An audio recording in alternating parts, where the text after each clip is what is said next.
औलाद की तरबियत के कुछ आसान तरीन फार्मूले। जो बाप अजान सुनते ही टेलीविज़न बंद कर देता है और फ़ौरन नमाज के लिए चला जाता है तो अनकरीब वो अपने इस तर्ज़ अमल से अपने बच्चों को नमाज का पाबंद बना लेगा।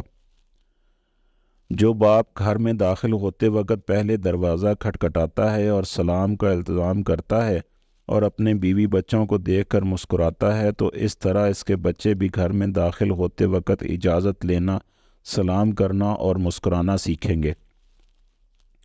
जो बाप अपने वालिदैन का एहतराम करता है और उनके हाथों को चूमता है तो अनकरीब इसके बच्चे भी इसके हाथ चूमेंगे और इसकी फरमाबरदारी करेंगे।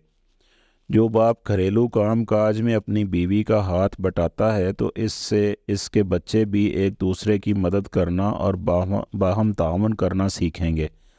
जो माँ हिजाब, नमाज और तिलावत कुरान की पाबंद हो तो उसे देखकर इसकी बेटी भी हिजाब, नमाज और तिलावत कुरान की पाबंदी सीखेगी। जो माँ बाप बाहमी इत्तफ़ाक़ व मुफ़ाहमत के साथ ज़िंदगी गुजारते हैं, अपनी औलाद के सामने लड़ाई झगड़ा और आवाज़ बुलंद नहीं करते तो इनके बच्चे घर से मोहब्बत करने वाले, एक दूसरे के साथ उल्फत व मोहब्बत और बाहमी इत्तफ़ाक़ व मुफ़ाहमत से ज़िंदगी गुजारने वाले होते हैं।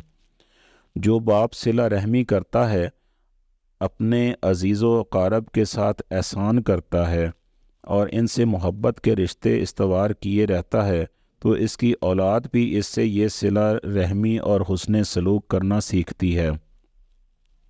जो बाप बाज़ अमूर में अपने बीवी बच्चों से राय मशवरे लेता है और इनके साथ बैठकर गुफ्तो शनीद करता है और उनकी राय का एहतराम करता है तो इससे इसके बच्चे भी बाहमी गुफ्तो शनीद, बाहमी राय मशवरे और मुस्बत रवैया अपनाने की आदत सीखते हैं। जो बाप अपनी औलाद के साथ सच्चाई अपनाता है तो इसकी औलाद भी इससे सच्चाई सीखती है और जो बाप औलाद के साथ वादा वफ़ाई करता है तो इसकी औलाद भी इससे ये वादा वफ़ाई सीखती है। जो माँ बाप सफाई सुथराई का एहतमाम करते हैं और एक मुनज़्ज़म और मुरतब ज़िंदगी गुजारते हैं तो इससे वो अपने बच्चों को एक मुरतब मुनज़्ज़म ज़िंदगी गुजारना सिखाते हैं। बच्चों की तरबियत का आसान तरीका ये है कि उनके सामने अमली नमूना पेश किया जाए।